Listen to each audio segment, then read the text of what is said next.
آپ لوگوں سے امید ہے کہ آپ لوگوں نے یہ جو مسئلے سماعت کیے دہیج کے تعلق سے، مہر کے تعلق سے، مجھے آپ لوگوں سے اس بات کی توقع ہے کہ آپ لوگ ان باتوں پہ عمل کریں گے اور ان گناہوں سے بچنے کی کوشش نہیں بلکہ بچیں گے، اس لیے کہ جو ایمان والا ہوتا ہے وہ ہمیشہ گناہ کو حد سے زیادہ بڑھ کر سمجھتا ہے نا۔ اب ذرا دیکھیے بات کیا ہوئی تھی کہ نہ کوئی بیٹے کا باپ دہیج مانگے اور نہ کوئی بیٹی کا باپ دہیج دے، اس لیے کہ کسی بھی بیٹی کے باپ کے لیے دہیج دینا یہ اس کا حق نہیں ہے۔ اسلام نے اس کو یہ حق نہیں دیا ہے۔ اسلام نے اسے یہ حق دیا ہے کہ وہ اپنے بیٹی کو اپنی میراث عطا کرے، اپنی دولت عطا کرے۔ جو دولت اپنے بیٹوں کو عطا کرتا ہے اسی طرح وہ میراث، وہ دولت اپنی بیٹیوں کو عطا کرے۔ اسلام نے اسے یہ حق دیا ہے، نہ کہ دہیج وغیرہ۔ اور آپ جانتے کہ میرے پیارے آقا صلی اللہ تعالی علیہ وسلم نے 1400 سال پہلے فتح مکہ کے وقت اپنے صحابہ کرام سے فرمایا تھا کہ اے میرے پیارے صحابہ،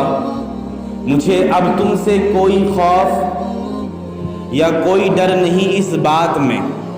کہ شیطان تمہیں پھر سے بت پرستی کی طرف، مورتی پوجا کی طرف لے جا سکتا نہیں۔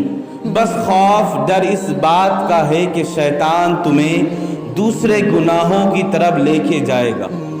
اور اللہ کے رسول کی زبان سے نکلی ہوئی ہر بات حقیقت پہ دال ہے،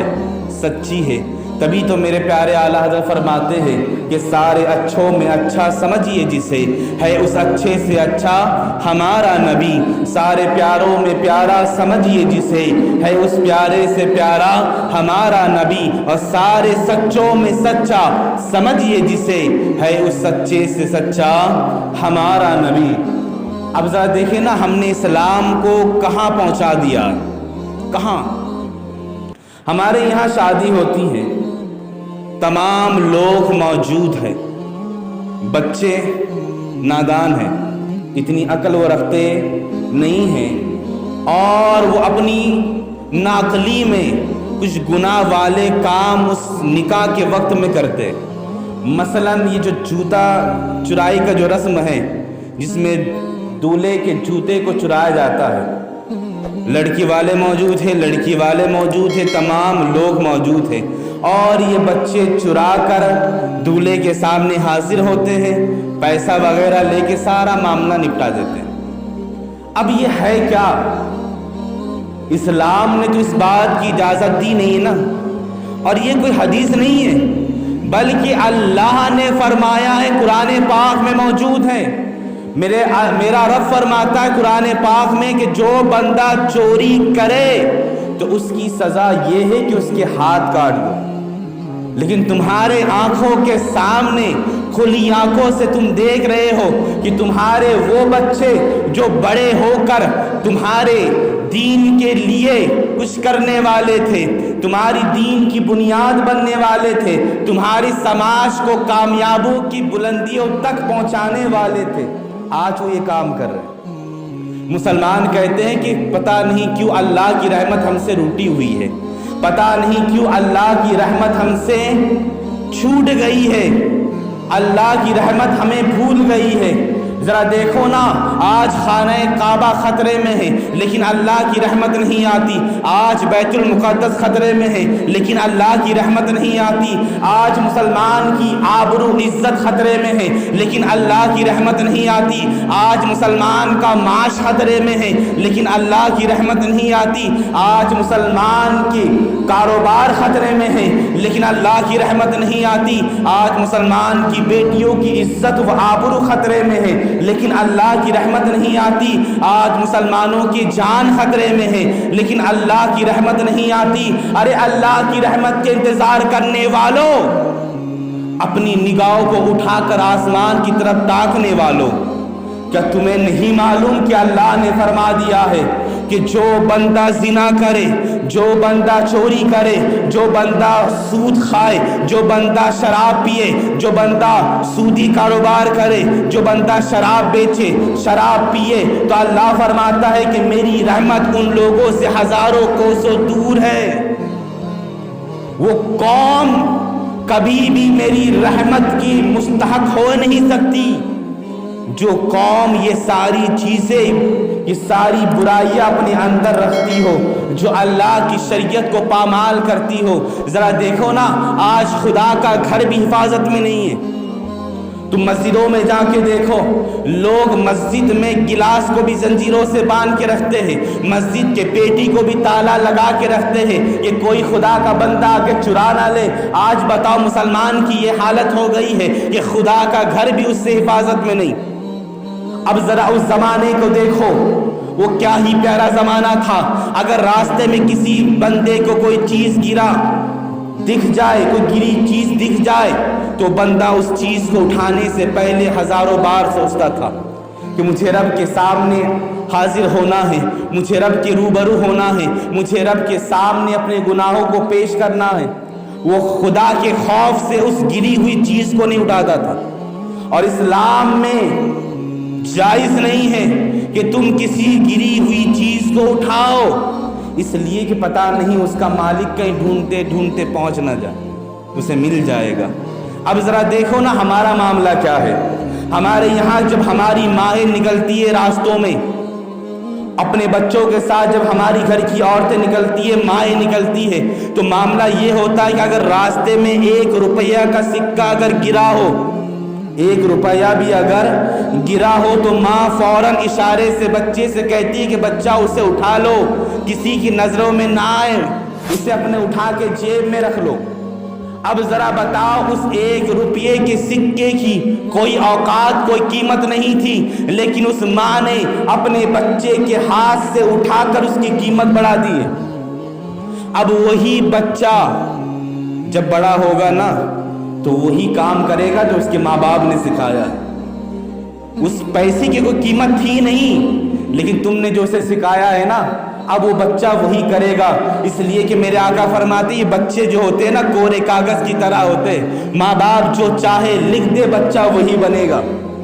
اگر چاہے تو اپنے بچے کی زندگی کو سنوار دے، چاہے تو اپنے بچے کی زندگی کو برباد کر دے۔ جتنی محنت ماں باپ کریں گے، میرے آقا فرماتے جس طرح کوئی بندہ کسی پودے پر محنت کرتا ہے، جب بندہ کسی پودے پر اچھی طرح سے محنت کرے تو وہی پودا بڑا ہو کر پیڑ بن کے پھل دیتا ہے، لوگوں کو چھاؤ دیتا ہے۔ اسی طرح وہ بچے بھی پودے کے مثل ہوتے ہیں، جب ماں باپ ان پر محنتیں کرتے ہیں تو وہی بچے بڑے ہو کر اپنے گھر والوں کے لیے بھی اور دوسرے لوگوں کے لیے بھی، یہاں تک کہ اپنی پوری قوم کے لیے بھی برکت والے ہوتے ہیں۔ لیکن جب ہم نے اپنے بچوں کو سکھا دیا، اب ذرا دیکھو نا، نکاح کا وہ پاک محفل، نکاح کی وہ پاک محفل میرے آقا کی سنت لوگوں نے سجائی ہے۔ تمام لوگ موجود ہیں، لڑکے والے موجود ہیں، لڑکی والے موجود ہیں، اور پورا محلہ اس جگہ جمع ہوا ہے۔ بچے آتے ہیں، جوتا چراتے ہیں، اور چرانے کے بعد جب سامنے آ کے پیسہ مانگتے ہیں تو کسی کے اندر یہ ہمت نہیں ہوتی، کوئی بندہ خدا کے خوف سے یہ نہیں کہتا کہ بچوں تم نے جو یہ کیا ہے نا بہت بڑا گناہ ہے۔ اس لیے کہ آج اس دولہے کے لیے بہت مبارک دن ہے، بہت بڑا دن ہے۔ آج اس کے سر پہ صحرا باندھا گیا ہے، آج اس دولہے کا ایمان کامل ہونے والا ہے، آج اس بچی کے لیے بہت بڑا دن ہے، آج وہ دلہن بن کے اپنے گھر سے نکلنے والی ہے۔ آج لڑکے والوں کے لیے، لڑکی والوں کے لیے بہت خوشی اور مبارک والا دن ہے۔ آج تمام محلے والوں کے لیے بہت برکت والا دن ہے، اسی لیے کہ انہوں نے حضور کی سنت کی محفل کو سجایا ہے، بسایا ہے۔ لیکن ذرا دیکھو نا، یہ باتیں کوئی مسلمان نہیں کرتا، جبکہ مسلمان کو کہنا چاہیے تھا کہ بیٹا آج تو سنت والا دن ہے، آج تو بہت مبارک والا دن ہے، آج تو وہ دن ہے، خوشی والا دن ہے، اور خوشی کے دن میں جو بھی کوئی مانگتا ہے سامنے والا دے دیتا ہے۔ تو تمہیں چوری کرنے کی ضرورت کیا تھی؟ تم آتے بیٹا ایسے ہی مانگتے،